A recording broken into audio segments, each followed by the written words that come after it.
Hi friends, నేనైతే mutton కైమాతో ముందుకొచ్చాను. చాలా బాగుంటుంది. మటన్ కర్రీ చాలామంది వండుతారు. అదే మటన్ కైమా అయితే తక్కువ మంది వండుతారు. కడిగే ప్రాసెస్ చాలా ఎక్కువగా ఉంటుంది. వాటర్లో చాలా పోతుంది వాటర్లోనే అనుకొని తక్కువ మంది వండుతారు. కానీ మటన్ కైమా కర్రీ ఉంటుందండి, అబ్బబ్బబ్బా వేరే లెవెల్. ఇప్పుడు ఉల్లిపాయలు కూడా బాగా ఎగిపోయాయి కదా, ఇప్పుడు అల్లం వెల్లుల్లి పేస్ట్ వేసుకుందాము. వేసుకొని దాన్ని కూడా పచ్చివాసన పోయేంతవరకు బాగా కలుపుకున్న తర్వాత మనం కట్ చేసి పెట్టుకున్న టమాటా ముక్కలు కూడా వేసేసుకుందాం. అలాగే మన పెరట్లోని చిగురిస్తున్న కరివేపాకు కూడా తీసుకుని వేసుకుందాం. మంచి ఫ్లేవర్ వస్తుందండి, చాలా బాగుంది స్మెల్ అయితే. లైట్గా పసుపు వేసుకుందాం, కలర్ గురించి, టేస్ట్ గురించి.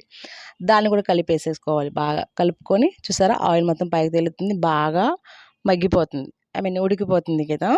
ఇప్పుడు మనం కడిగి పెట్టుకున్న మటన్ కైమా కూడా గట్టిగా పిండుకొని అది కూడా వేసేసుకొని ఉల్లిపాయ ముక్కలు టమాటా ముక్కలు బాగా కలిసేలా గ్రేవీ అంతా కలిసేలా కలుపుకొని కొద్దిసేపు మూత పెట్టుకుందాం. ఆ వాటర్ అంతా పైకి తేలింది చూసారా.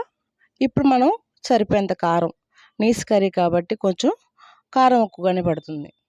అలాగే చూసుకొని ఉప్పు కూడా వేసుకొని దానికి కూడా ఉప్పు కారం కలిసేలా బాగా కలుపుకున్నాం కదా. ఇప్పుడు కొద్దిసేపు మూత పెట్టుకోవాలి.